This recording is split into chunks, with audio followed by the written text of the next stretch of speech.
Hey Kenny, it's Dustin and Shannon here. Just want to thank you for reaching out to us. I only have a couple minutes to do this. I'm trying to make it as quick as possible, but I think a video will be the best way we can get the message across and say as much as we want to say without having to, take forever to type it up for you. So, question one, Jan. What would your typical warm-up look like for a stunt session, and what conditioning exercises would you recommend for both flyer and base? I think for both flyer and base, any type of warm-up such as like cardio, weightlifting, body weightlifting, like push-ups, frog jumps, squats, mountain climbers, anything that has to do with just stimulating your muscles and getting you warm will translate to a better stunt session. Jan? In the exercises, as we go to the exercises, I mentioned that 8-minute abs and doing core exercises for your top girls are going to be the best exercise for them, because core is super important whenever you're stunting. There's a YouTube video called 8-minute abs. It's a really old school video and it looks like it's crazy, but the technique of it and the abs, it doesn't take long. It's only 8 minutes, and I think that it really helped us this year. All of our girls did it twice a day if we could, once a day, and it seemed to help a lot. So anything to do with the core for sure helps. Running, jogging, just warming up your body as much as you can before a stunt session. Cool. What are the most common mistakes that novice athletes make when stunting? What mistakes do seasoned athletes make? I think novice and seasoned both make mistakes in stunting where they think they're too good to have a spot for a skill. I think that you should always stunt with a spotter, especially beginning athletes on the basics.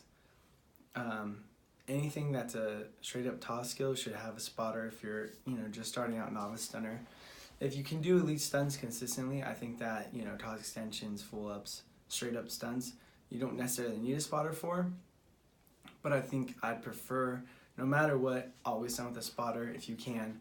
It is definitely can save a life or save injury, or there's no need to risk somebody getting hurt. So if you can go and have spotters, get spotters.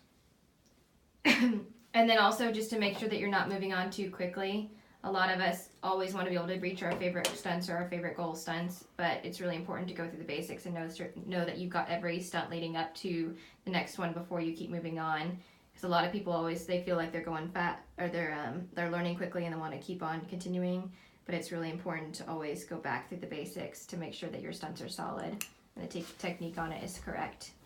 I'm piggybacking off Shannon. I think that UCA does a very good job of making sure that the athlete has a toss QP before they come to elite class. So making sure they can toss to the top 10 out of 10 times with locked out arm and good grip.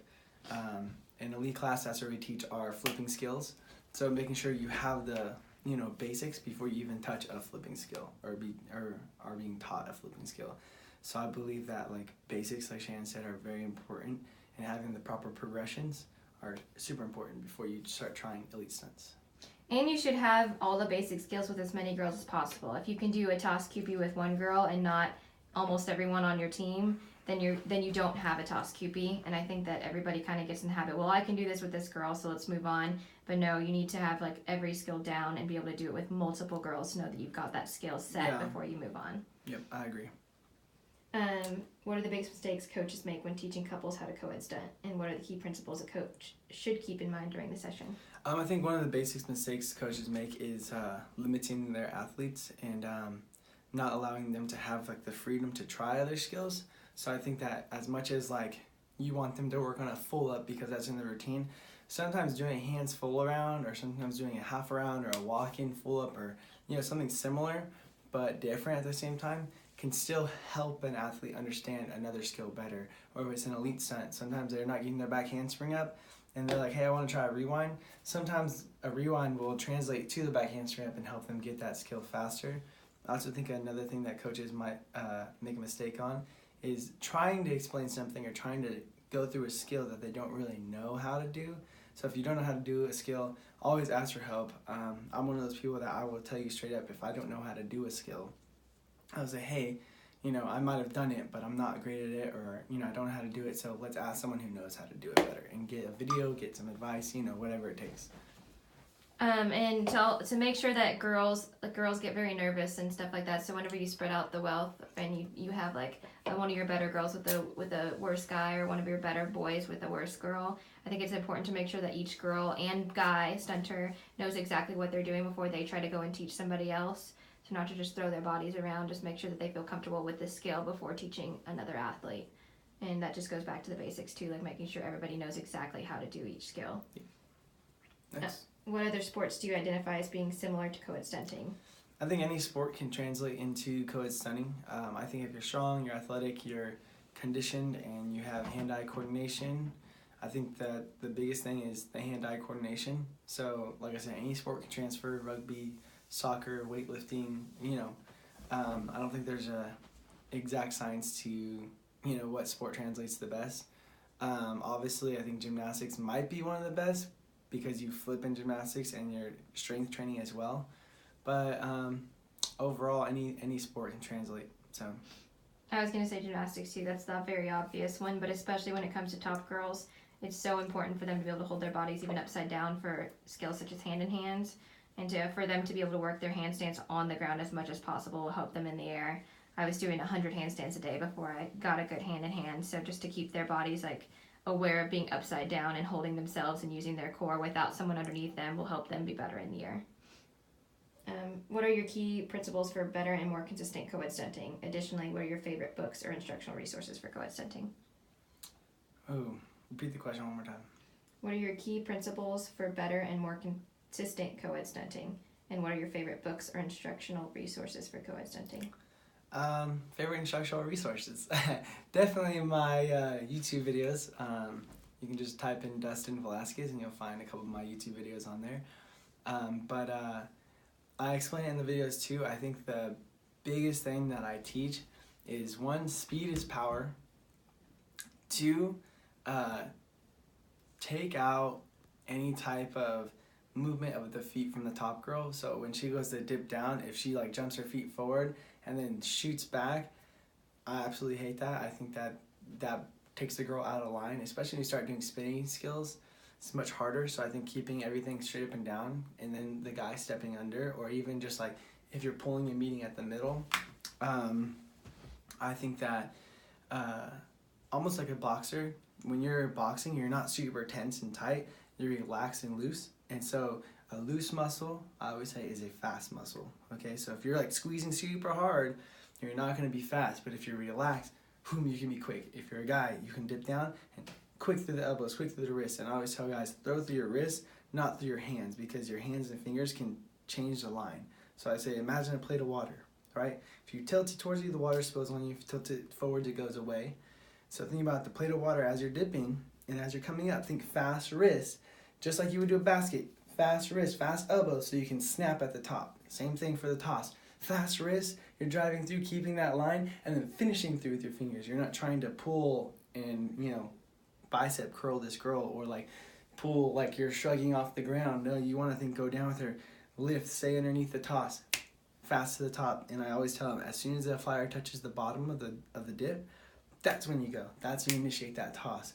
At the very bottom, when she touches, boom, you're exploding through your flyer. If you wait too long, then you try to throw, you lose half the toss. So, I don't know, Shannon, what do you think? Same thing that he's been saying, and also just to go back and kind of piggyback on what we said earlier, going through the basics and doing skills and reps of everything is going to make you more consistent stunner. And I also think that everybody's a little bit different, but once you find like your technique for your gym that you want to use, just making sure that everybody's trying to learn that same technique, so that way whenever you switch flyers or anything like that, everything's really easy and consistent to move.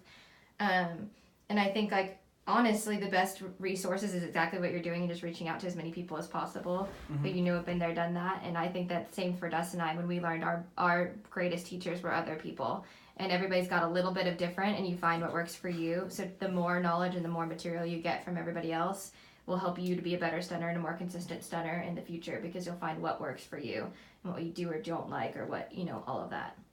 So next. Good. Done. That's all his questions? All right, well, thanks for reaching out to me and Shannon. We love Australia. Shannon's actually been there, and Victoria. I've never been myself, but I hear it's awesome. One more thing, just to go for like partner stunning and everything as a whole.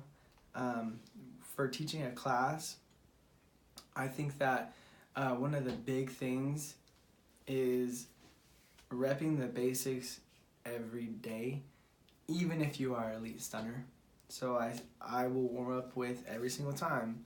I'll grab a girl, toss extension, hands lib, bump extension from the top, just using my legs, pop to QP, down to QP, back to extension, pop off, or even the hands full around after and then pop off. Like, I'm always doing the basic skills.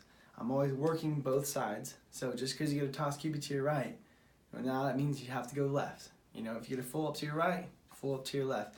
Like, make sure you're working both sides of your body so you're not just, I don't know what the right word is, unproportioned or unbalanced, if that makes sense. Working your left hand is almost just as important as working your right hand, because when you get to those elite skills, if your left hand is not coordinated enough and you have just a little more weight on your left hand, it's going to crash down. So I think for guys, working both, even if it's just the basics, is still enough to help into your more elite skills. And I think for girls, girls get in such a habit of, I guess, letting the guys do everything, but I like a 50-50 balance. So I would say, like, when I go to a hands full round, I'm not going to tell the girl, do nothing and let me do everything. I'm going to say, I want you to lift, spin to the half, or to the quarter, whatever it is, okay? And then I'm doing the rest of the spin. So it's like a 50-50, and we both come around together. Girls lifting, girls pulling around. So I like my girls to do work. I don't like to just make myself work as hard as I can. And you want a cool partner stunt routine? That's how it happens. When you guys are both doing 50-50 and the guy's not doing everything, or vice versa, the girl's not doing everything, you know? That 50-50 balance really makes a difference when you start throwing stunt after stunt after stunt. And that leads to my next part. I think if you do, say you hit a full up, right? Pop it off. I think that you should start adding stunts to your progression list. So say everyone goes toss extension, pop off, toss extension, pop off. Then the next time it needs to be toss extension, hands, QP, hands, left QP, pop off. You know, like, start adding on to your stunt, progression list or whatever you're making, or your class or whatever it is, because the more stunts you do, the more conditioned you'll be. Yeah, definitely. That's all good. Thank you for reaching out to us. If you need anything or any videos in specific for different skills, we can video it and show you the exact way that we like to do it and kind of break it down for you. There's a ton of skills in the books, but if you guys ever need anything, like, please let us know. Yeah, there's not much that me and Shan haven't done yet. So if you need any help or assistance, just reach out to us. All right? Thank you so much. See ya. See ya.